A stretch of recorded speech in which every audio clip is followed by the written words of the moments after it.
Hi friends, my self doctor Shashi Boricha आपका मेरे channel पे बहुत बहुत स्वागत करती हूँ। आज मैं आपको एक कंडीशन एक्सप्लेन करूँगी जिसका नाम है हाइपोप्लास्टिक यूट्रस। मैं आपको बताऊँगी कि ये क्या होता है, इसमें क्या क्या सिम्टम आते हैं, इसके कॉज क्या है और साथ ही साथ कुछ होम्योपैथिक मेडिसिन जो आप इस कंडीशन के लिए यूज़ कर सकते हैं। लेकिन उससे पहले आप प्लीज़ मेरे चैनल को सब्सक्राइब कर लीजिए और जो बेल आइकन है उसे प्रेस कर लीजिए ताकि आपको मेरे आने वाली वीडियोज़ का नोटिफिकेशन मिलता रहे।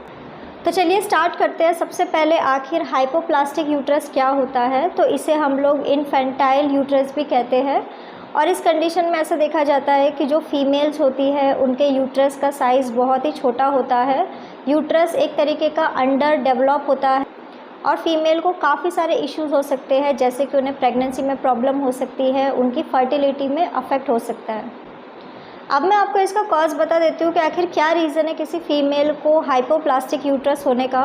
तो इसके काफ़ी सारे कॉज हो सकते हैं, जैसे कि हो सकता है कि फ़ीमेल को हार्मोनल इम्बैलेंस हो, या फिर ऐसा देखा जाता है कि कुछ टॉक्सिन्स के वजह से भी फीमेल का जो यूट्रस है उसका साइज़ छोटा हो जाता है। इसके अलावा जेनेटिक एक बहुत ही इम्पॉर्टेंट फैक्टर है। अगर किसी फीमेल की फैमिली में रिलेटिव में किसी को ये कंडीशन है तो आपको होने के चांसेस काफ़ी ज़्यादा बढ़ जाते हैं। इसके अलावा कुछ इन्फेक्शंस या फिर इन्फ्लामेशन भी इस कंडीशन को कॉज कर सकते हैं। हाइपोप्लास्टिक यूट्रस होने के जो कॉज है वो इंटरनल भी हो सकते हैं, यानी कि बॉडी के अंदर की प्रॉब्लम हो सकती है, या फिर वो एक्सटर्नल कॉजेज़ भी हो सकते हैं जो आउटर जेनाइटल पार्ट में हो सकता है। एक्सटर्नल कॉज में ऐसा देखा जाता है कि अगर किसी फीमेल को MRKH सिंड्रोम हुआ है, ये कंडीशन है जिसमें फ़ीमेल की बॉडी में जेनेटिक एबनॉर्मलिटीज़ हो जाती है, जिसके वजह से उनका जो यूट्रस है उसका साइज़ काफ़ी छोटा रह जाता है और उन्हें इन फ्यूचर काफ़ी सारी कॉम्प्लिकेशन हो सकती है। उन्हें मेंसेस में प्रॉब्लम हो सकती है और इन फ्यूचर उन्हें प्रेगनेंसी में भी काफ़ी ज़्यादा प्रॉब्लम होती है, वो फर्टाइल नहीं होती है।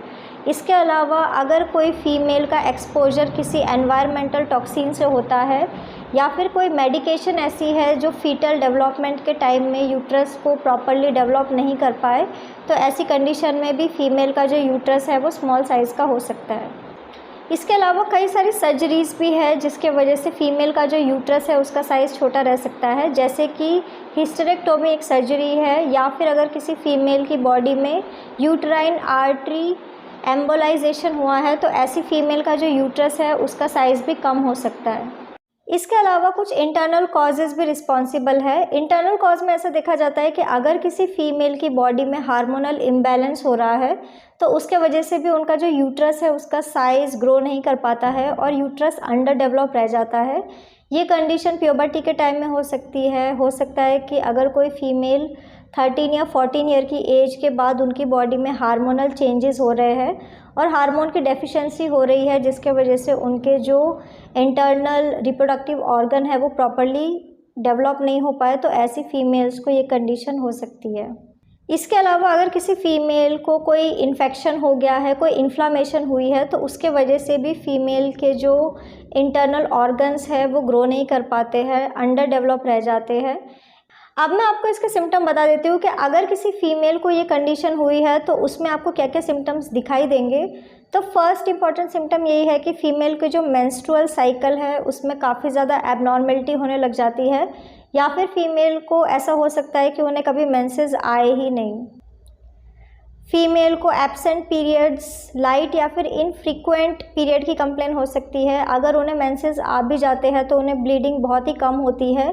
इसके अलावा सबसे इम्पॉर्टेंट सिम्टम है कि ऐसी फीमेल को प्रेगनेंसी में काफ़ी ज़्यादा प्रॉब्लम होती है, और ऐसी फीमेल अगर प्रेग्नेंट हो भी जाती है तो उन्हें प्रेगनेंसी को मेनटेन करने में काफ़ी ज़्यादा प्रॉब्लम होती है। ऐसी फीमेल को फ्रीक्वेंट मिसकैरेज की कंप्लेन हो सकती है, उन्हें बार बार मिसकैरेज होगा। इसके अलावा ऐसी फीमेल को प्री टर्म डिलीवरीज भी हो सकती है। इसके अलावा ऐसी फीमेल को पेल्विक पेन हो सकता है, उन्हें लोअर एब्डोमिनल पेन सीवियर हो सकता है। इसके अलावा ऐसी फीमेल को काफ़ी ज़्यादा डिस्कम्फर्ट भी फील हो सकता है। अब मैं आपको कुछ होम्योपैथिक मेडिसिन बता देती हूँ जो आप इस कंडीशन के लिए यूज़ कर सकते हैं। तो मेडिसिन जैसे कि आप सेलेनियम 30 मेडिसिन का यूज़ कर सकते हैं, आप सेनेसियो 30 मेडिसिन का यूज़ कर सकते हैं, आप सीपिया 30 या फिर आप ऑरममेड 30 मेडिसिन का यूज़ कर सकते हैं। ये सारी की सारी मेडिसिन इस कंडीशन के लिए बहुत ही यूज़फुल मेडिसिन है। आपको 4 ड्रॉप दिन में 2 बार डायरेक्ट अपने टंग के ऊपर इस मेडिसिन को यूज़ करना होगा। सो फ्रेंड्स, ये था हाइपोप्लास्टिक यूट्रस। मैंने आपको बताया कि ये क्या होता है, इसमें क्या क्या सिम्टम आते हैं, इसके कॉज क्या है, और साथ ही साथ कुछ होम्योपैथिक मेडिसिन जो आप इस कंडीशन के लिए यूज़ कर सकते हैं। तो अगर आप किसी भी कंडीशन के लिए मुझसे कंसल्ट करना चाहते हैं तो आप मुझे मेरे व्हाट्सएप नंबर पे मैसेज कर सकते हैं, मैं आपको रिप्लाई करूँगी। तो अगर आपको मेरा ये वीडियो यूज़फुल और इन्फॉर्मेटिव लगा हो तो आप प्लीज़ इसको लाइक कर दीजिए, और साथ ही साथ आप मेरे चैनल को सब्सक्राइब कर लीजिए और जो बेल आइकन है उसे प्रेस कर लीजिए ताकि आपको मेरे आने वाली वीडियोज़ का नोटिफिकेशन मिलता रहे। तो आज के लिए बस इतना ही। Thank you.